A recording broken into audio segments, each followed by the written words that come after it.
ठीक है, तो इससे पहले टेक्सोनॉमिक हायरार्की तक देखे थे। अब यहाँ से हमको आगे टेक्सोनॉमिकल एड्स देखना है। ठीक है, टेक्सोनॉमिकल एड 1.4 पॉइंट है, उसको आगे पढ़ते हैं। तो taxonomic studies of various species of plants, animals and other organisms are useful in agriculture. Plants, animals, and other organisms are useful in agriculture, forestry, industry, and in general in knowing our bioresources and their diversity. ठीक है, these studies would require correct classification and identification of organisms. जो भी चीज़ हम use करते हैं हमको इसके लिए उस ऑर्गेनिज्म का, चाहे प्लांट हो चाहे माइक्रो ऑर्गेनिज्म हो या कोई भी और ऑर्गेनिज्म हो, उसका हमको पूरा का पूरा करेक्ट क्लासिफिकेशन एंड आइडेंटिफिकेशन जानना जरूरी होता है, ताकि मतलब ये सब जानने के बाद ही हम उसको अपने यूज़ में ले पाएंगे। अगर हम इसको यूज़ नहीं कर पाएंगे तो हम उसको आइडेंटिफाई या क्लासिफाई नहीं कर पाएंगे तो उसको यूज़ कैसे कर पाएंगे। तो हमको पता होगा ना कि हम उसको किस चीज़ के लिए यूज़ करें। Identification of organism require intensive laboratory and field studies. यहाँ पे शायद एक क्वेश्चन मिल सकता है। ठीक है, यहाँ पे हम क्वेश्चन देखेंगे कि आइडेंटिफिकेशन, अरे ठीक है, identification of organism requires intensive laboratory and field studies. पता है इस यहाँ पे क्वेश्चन जो ट्रू फॉल्स में आ सकता है कि ट्रू फॉल्स मतलब 3-4 ऑप्शन दिया हुआ है। एक ऑप्शन उसमें ये रहेगा, एक पॉइंट ये रहेगा कि identification of organisms require intensive laboratory and field studies. True और फॉल्स तो हम ट्रू पे टिक करेंगे। The collection of actual specimens of plants and animal species is essential and in the prime source of taxonomic studies. The collection of actual specimens of plant and animal species is essential and is the prime source of taxonomic studies. ठीक है, these are also fundamental to studies and essential for training in systematics. It is the used for classification of an organism and the information gathered is also stored along with the specimens. In some cases, specimen is preserved for future studies. ये क्या बात कर रहा है कि जो भी चीज़ हम यूज़ करते हैं उसके लिए हमको स्पेसिमेन चाहिए, उसको स्टोर करना चाहिए। ये सब चीज़ें हम आगे देखेंगे। देखना, biologists have established certain procedure and technique to store and preserve information as well as the specimens. Some of these explained to help to national usage of research. देखिए क्या होता है, पहले की बात करें तो पहले जब टेलीफोन होता था तब एक ऐसे बुक आता था। ठीक है, टेलीफोन वाला बुक, जिसपे कि पूरे के पूरे टेलीफोन का बुक वाले का इसमें वो रहता था, नाम लिखा रहता था और नंबर लिखा रहता था। हाँ, पहले ये सब चीज़ पब्लिक होता था। आप किसी का भी नंबर उसके नाम के साथ उसका टेलीफोन का एड्रेस पहचान सकते थे। ये सब पब्लिक होता था पहले। अभी तो पब्लिक नहीं होता है क्योंकि प्राइवेसी का मैटर आ जाता है। ठीक है, तो पहले सब पब्लिक होता था, तो बस नाम पता करो और उसका मोबाइल नंबर आपको मिल जाएगा। ठीक है, ऐसा होता था। पर अभी तो ऐसा नहीं होता। लेकिन क्या होता है कि जब प्लांट के बारे में बात करें, मान लीजिए हमको कुछ स्पीशीज मिला। ठीक है, या फिर उसका डीएनए मिला। अब उस डीएनए मिला हमको, अब उसको हम आइडेंटिफाई किए, क्लासिफाई किए, सब चीज़ किए। ठीक है, अब थोड़ी देर में वो भूल जाएंगे, तो कुछ एक ऐसा चीज़ होना चाहिए मतलब एक कोई ऐसा बुक या फिर ऐसा कुछ फाइल होना चाहिए जिसको खोले हम और हमको उस चीज़ के बारे में पता चल जाए कि हाँ, इसका क्लासिफिकेशन क्या है, इसका स्पेसिमेन है क्या, इसमें इसका नाम क्या है, इसका कैटेगरी क्या है, कुछ भी हमको हर चीज़ पता चल जाना चाहिए। तो इसका जो इन्फॉर्मेशन आप जो कलेक्ट किए हो, जो फाइंड किए हो, उस फाइंडेड इन्फॉर्मेशन को स्टोर करने के लिए कुछ एक जगह चाहिए, वरना वो चीज़ तो घूम जाएगा। आज हमारे पास पीसी है, आज हमारे पास लैपटॉप है, कंप्यूटर है, पर पहले ऐसा तो नहीं था। पहले आप कहाँ स्टोर करोगे इस चीज़ को, जिस चीज़ को इन्फॉर्मेशन आप फाइंड नहीं होते मुश्किल से, ठीक है नहीं। लेबोरेटरी में इतना पैसा लगा के, इतना दिमाग लगा के उसको फाइंड किया जो इन्फॉर्मेशन को, उसको स्टोर कहाँ पे करोगे। तो कुछ ऐसी चीज़ें बनाई गई, ऐसे कुछ चीज़ें बनाई गई जहाँ पे उस स्पेसिमेन को स्टोर किया जाए एकदम अच्छे से, हिसाब से, ताकि वो खराब ना हो, और उस इंफॉर्मेशन को भी स्टोर किया जाए जिसको आपने फाइंड किया है। ठीक है, तो ऐसी कुछ चीज़ें बनाई गई। अब वो सब चीज़ को हम बारी बारी से देखेंगे। ठीक है, यहाँ से क्वेश्चन आते हैं, ये सब पार्ट इंपॉर्टेंट है। ठीक है, अभी पहला जो चीज़ है वो है हर्बेरियम। ठीक है, क्या है हर्बेरियम? हर्बेरियम क्या है? तो herbarium is a store house. क्या है? Herbarium is a store house of collected plant specimen के लिए स्पेसिफिक। ठीक है, herbarium is store house of collected plant specimen that are dried, pressed and preserve on sheets. क्या किया है? सुखा लिया गया है, ड्राइड, उसको प्रेस कर दिया गया, उसको प्रिजर्व शीट्स में डाल दिया गया। ठीक है, तो और ओनली फॉर प्लांट स्पीशीज। क्या है हर्बेरियम? क्या है? Herbarium is a store house. Herbarium is a store house of collected plant specimen that are dried, pressed and preserved on sheets. Further, these sheets are arranged देखिए ऐसा है ये, ठीक है, ये है हर्बेरियम। फर्दर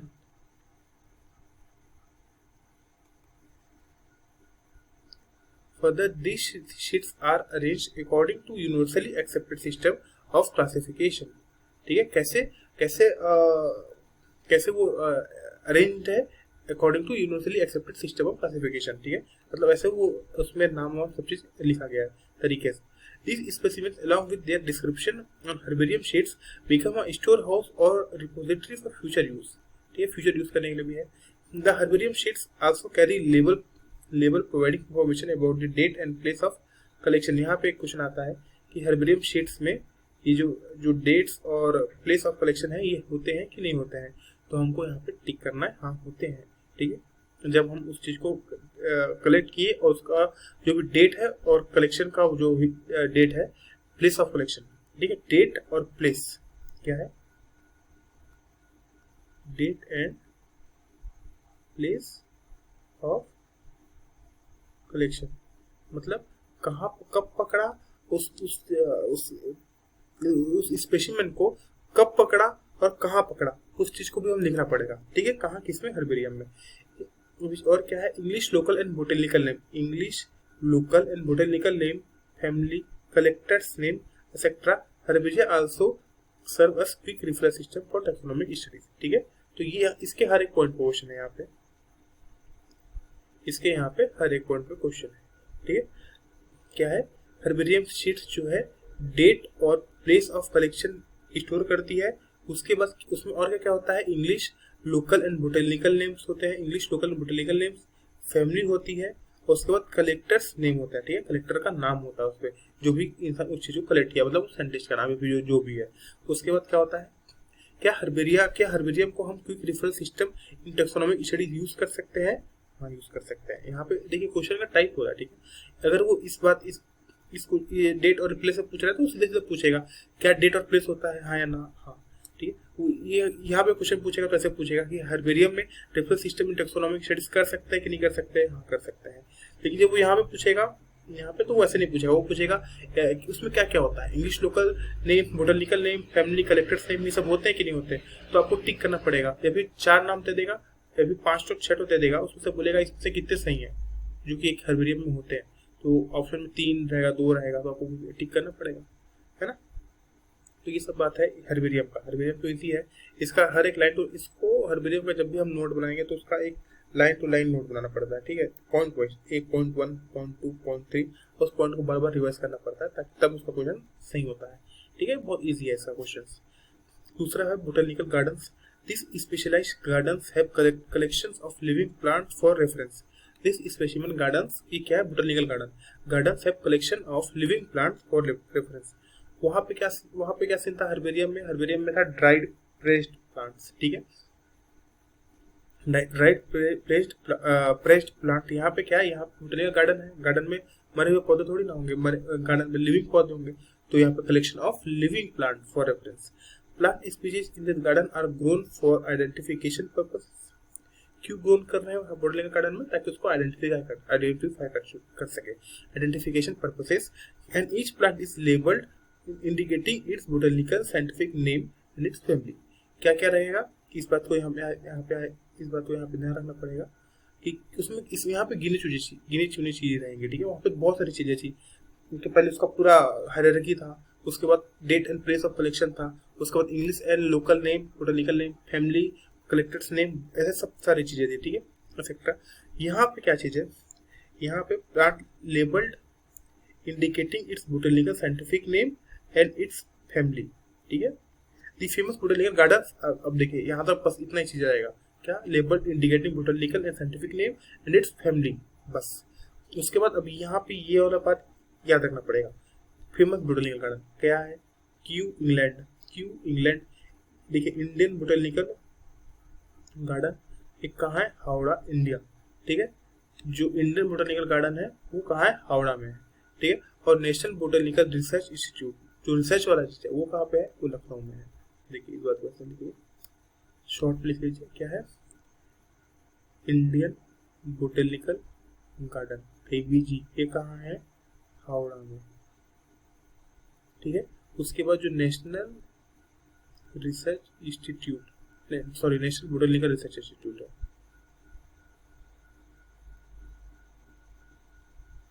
ठीक है, नेशनल बोटैनिकल रिसर्च इंस्टीट्यूट, ये कहाँ है, ये लखनऊ में है, ठीक है, ये लखनऊ में है, ये हावड़ा में है। क्या इंडियन बोटैनिकल गार्डन, मतलब जो हमारा जो इंडिया का बोटैनिकल गार्डन है वो कहाँ पे है, वो हावड़ा में है, वेस्ट बंगाल। और जो नेशनल बोटैनिकल रिसर्च इंस्टीट्यूट है, ठीक है, जो रिसर्च वाला जो जगह है वो कहाँ पे है, वो लखनऊ में है।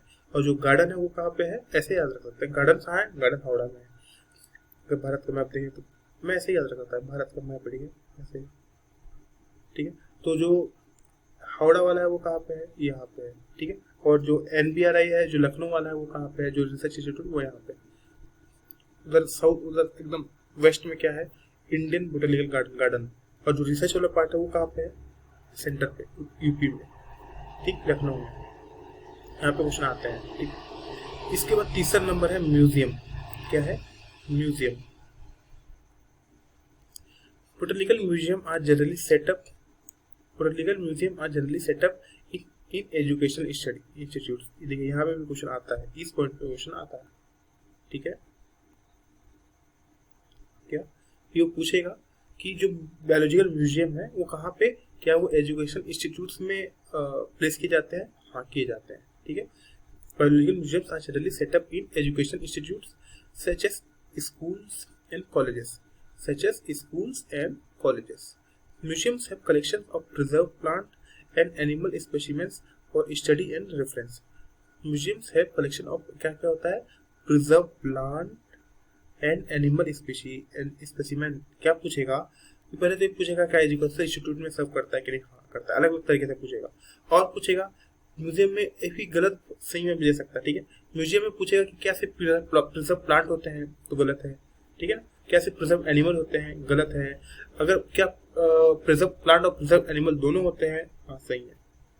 और स्टडी एंड रेफरेंस क्यों रखता है, स्टडी एंड रेफरेंस के लिए, ठीक है। यहाँ पे कोई पूछेगा स्टडी एंड रेफरेंस, हर एक पॉइंट पे क्वेश्चन दिखता है, ठीक है। Specimens are preserved in containers और जार्स इन पर्सपेक्टिव सॉल्यूशन, ठीक है।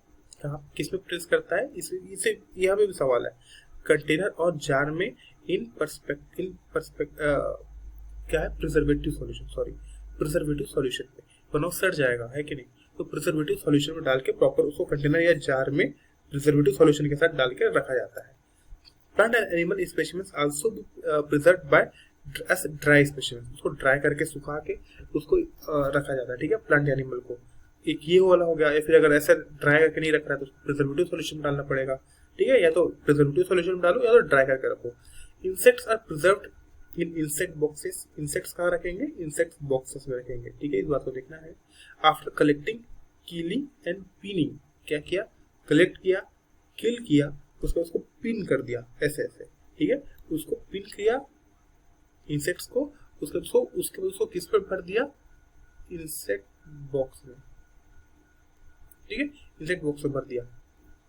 Larger animals like birds and mammals are usually stuffed and preserved। कौन, larger animal like birds and mammals are usually stuffed and preserved, ठीक है। जो birds and mammals है वो stuffed किए गए हैं और preserve भी किए गए हैं, ठीक है। Museum often have collection of skeletons of animals too। कभी कभी एक वो मूवी देखी आपने, night at the museum, night at the museum movie है, ठीक है, नाइट एट द म्यूजियम। क्या होता है कि उसमें एक आदमी का रात को एक म्यूजियम में ड्यूटी लगता है, ठीक है। वो मूवी अच्छी है, वो उसमें म्यूजियम में एक आदमी का ड्यूटी लगता है। तो रात को क्या होता है कि जब रात होता है ना, तो उस म्यूजियम में जितनी भी चीजें सब जाग जाते हैं, मतलब उस समय एक जीवन आ जाता है। तो उसमें एक डायनासोर का ऐसा जैसे बोल रहे ना कि है collection of skeleton of animals too, तो उसमें एक डायनासोर का स्केलेटन का वो लोग प्रिजर्व करके रखे रहते हैं। रात में वो जाग जाता है, वो दौड़ने लगता है यहाँ, ठीक है। तो ये तो है। इसके बाद आता है जूलॉजिकल पार्क, यहाँ तो बहुत लोग गए भी होंगे, बाकी लोग का तो बाकी का तो है म्यूजियम, तो फिर भी ऐसा है। Zoological parks, these are the places where wild animals are kept in protected environments under human care and which enable us to learn about their food habits and behavior, ठीक है। क्या बात है कि जो वाइल्ड एनिमल्स है, क्या जो वाइल्ड एनिमल्स हैं वो यहाँ पे एक तरह से प्रोटेक्टेड इन्वायरमेंट में ह्यूमन के ऑब्जर्वेंस में रखे हुए हैं, ठीक है, केप्ट रखे हुए हैं या फिर कैद है एक तरह से ह्यूमन के ऑब्जर्वेंस पे एक प्रोटेक्टेड इन्वायरमेंट में। क्यों है?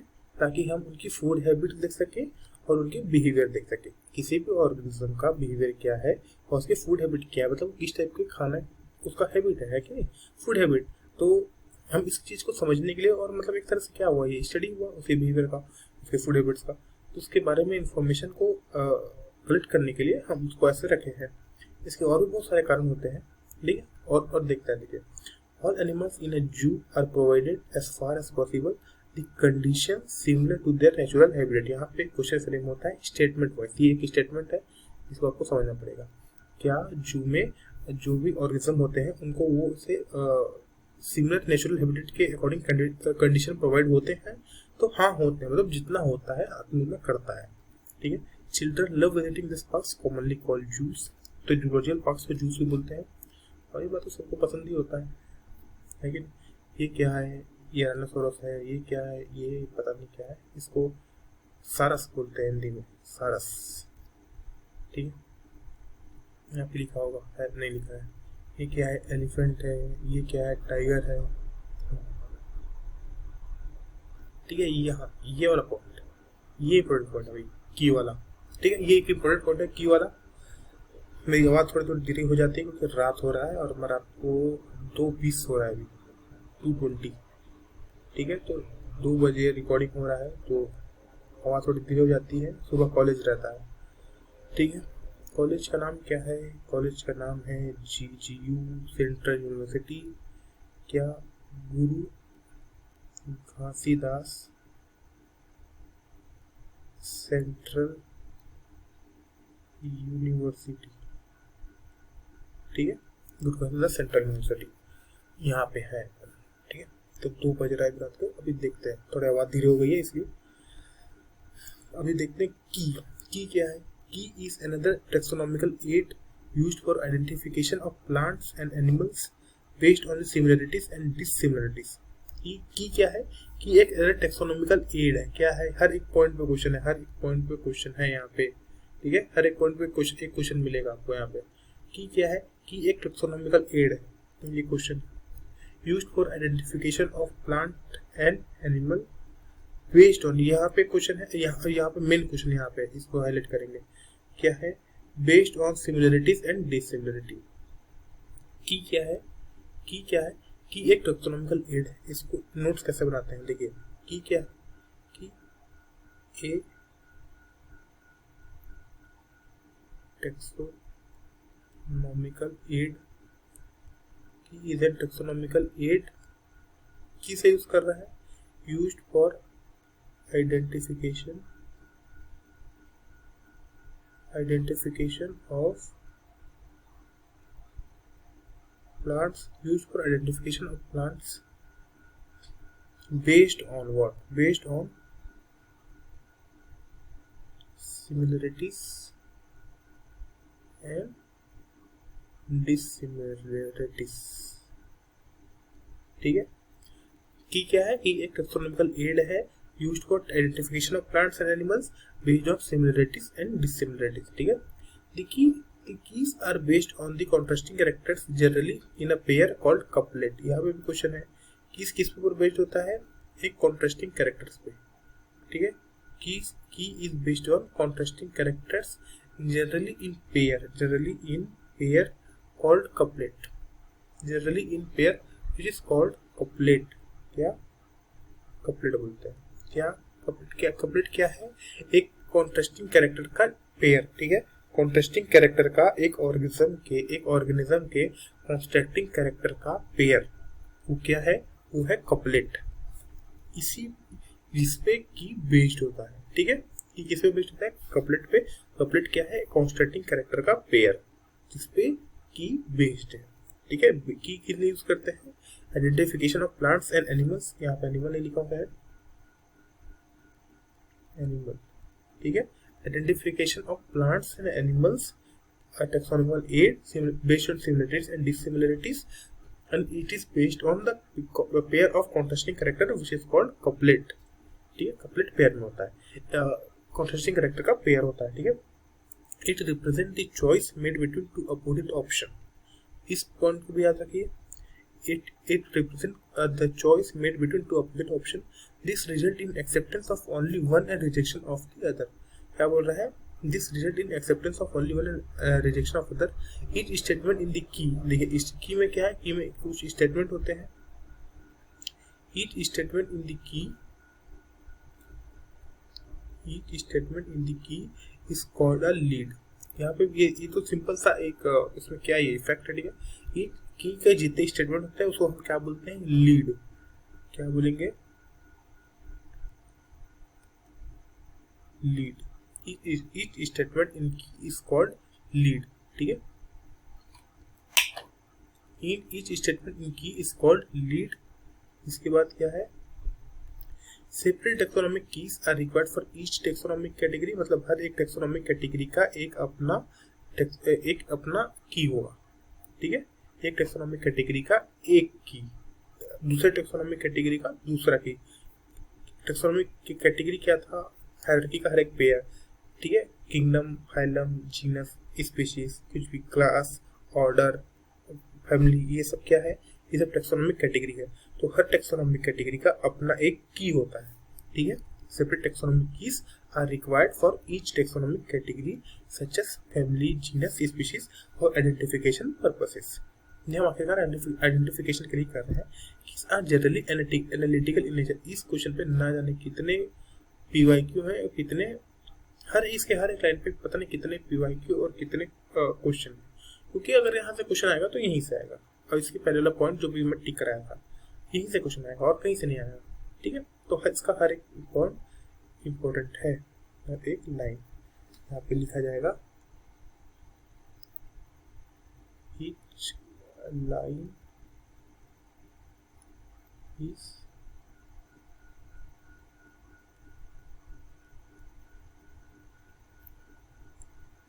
इम्पोर्टेंट. सिंपल. ठीक है, यहाँ देखिए यहाँ से भी. ठीक है, यहाँ से भी क्वेश्चन है. क्या बोल रहे हैं? बहुत ध्यान से. Flora manuals, monographs and catalogues. क्या? Flora manuals, monographs and catalogues are some other means of recording descriptions. They also help in correct identification. correct identification में हेल्प करता है. यहाँ से देखिए, यहाँ से हाईलाइट कर रहा हूँ. Flora contains the actual account of habitat and description of plants. क्या? फ्लोरा मतलब फ्लोरा एंड फाउना. फ्लोरा मतलब क्या होता है? प्लांट बोला. तो flora contain the actual account of habitat and distribution of plants. मतलब प्लांट्स का डिस्ट्रीब्यूशन और हैबिटेट का account. Actual account of habitat line to line, word to word याद करना पड़ता. ठीक है, flora contains the actual amount of habitat and distribution of plant. Plant एक हैबिटेट में कैसे डिस्ट्रीब्यूटेड है इसका रिकॉर्ड कौन रखता है? फ्लोरा. ठीक है, ऑफ गिवन एरिया, उस एरिया के. ठीक है, उस एरिया में उस प्लांट का डिस्ट्रीब्यूशन कैसा है, कौन सा प्लांट कैसे डिस्ट्रीब्यूटेड है उस एरिया में, इसका इस बात को कौन रखता है? इस बात को फ्लोरा रखता है. ठीक है, और एक मतलब उस कुल मिला क्या ऐसा प्लांट का डिस्ट्रीब्यूशन है तो उससे क्या होता है? हैबिटेट बनता है. तो हैबिटेट का भी अकाउंट रखा हुआ है. अब देखिए, this provide index to the plant species found in a particular area. तो इससे हम ये बात फाइंड कर सकते हैं, क्योंकि अब देखिए वो क्या बता रहा है, वो एक एरिया में प्लांट कैसे डिस्ट्रीब्यूटेड है और हैबिटेट का अकाउंट बता रहा है. तो इससे सीधी बात है, ये बात पता चल जाएगा कि उस एरिया पे जो प्लांट की स्पीशीज है उसका इंडेक्स क्या है. सिंपल, ये तो पता ही ना, नॉर्मल सी बात है. अब देखिए, अब manuals are useful in providing information for identification of name of species found in an area. Difference. ठीक है, देखते हैं. Manuals are useful in providing information identification of name of species found in an area. Manuals किस चीज के लिए है? एक पर्टिकुलर एरिया के लिए है कि उस एरिया में उस स्पीशीज का नाम को हमको फाइंड करना है. मतलब उस पर्टिकुलर एरिया में कौन सा स्पीशीज, वो स्पीशीज मिल रहा है कि नहीं मिल रहा है, इस बात को हमको मैनुअल बताएगा. अब मोनोग्राफ क्या है? Monograph contain information of any one taxon. ठीक है, मोनोग्राफ क्या है? Monograph contain information of any one taxon. हर एक लाइन. सिंपल. मोनोग्राफ वाला क्या है, monograph contain information of any one taxon. Simple, monograph किसी एक टैक्सॉन को का इंफॉर्मेशन रखता है। Manual are useful in providing information for identification of name of species found in an area. ठीक है, ये तो मैनुअल्स का हो गया। उसका पूरा content actual account of habitat and distribution of plants, ये सब आता है। ठीक है, तो ये था यहाँ तक एनसीईआरटी लिविंग बर्ड का। ये तो एक एनसीईआरटी रिव्यू था। ठीक है, ये क्या था हमारा एनसीईआरटी रिव्यू। कैसा लगा कमेंट में जरूर बताना। और इस रिव्यू को अब हम स्लाइड्स पे पेन टैप पे जहाँ पे सिर्फ मैं लिखूंगा। ठीक है, मतलब व्हाइट बोर्ड पे। और एक बार और देखेंगे, रिविजन करेंगे, एक वन शॉट रिविजन, इसको वन शॉट क्लास बोल सकते हैं, वन शॉट रिविजन क्लास बोल सकते हैं। तो ये भी करना बहुत जरूरी है ताकि रिविजन हो जाए। ठीक है, एनसीईआरटी तो हम देख चुके हैं, और उसका रिविजन करेंगे। ठीक है, तो यहाँ तक कोई बहुत इजी चैप्टर है, कुछ खास नहीं है। इसके क्या क्या इंपॉर्टेंट है मैं इस बात को भी उसमें बता चुका हूँ हर एक वीडियो पे। वैसे जब वन शॉट वाला क्लास आएगा बहुत जल्दी आ जाएगा, तो इस पर भी ये बात को डिस्कस करेंगे कि इसमें क्या क्या पढ़ने लायक चीज़ें हैं और क्या क्या कहाँ से क्वेश्चन आ रहे हैं। ठीक है, तो वन शॉट वाला क्लास भी बहुत जल्दी करेंगे, और इसमें सिर्फ इंपॉर्टेंट बातें डिस्कस किया जाएगा, वही पॉइंट जो एग्जाम में आता है।